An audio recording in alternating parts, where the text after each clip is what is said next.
rješenje kad bi mi mogli kao agencija...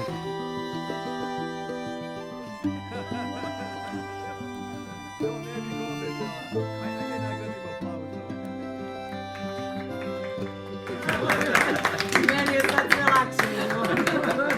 Nek smo mi došli.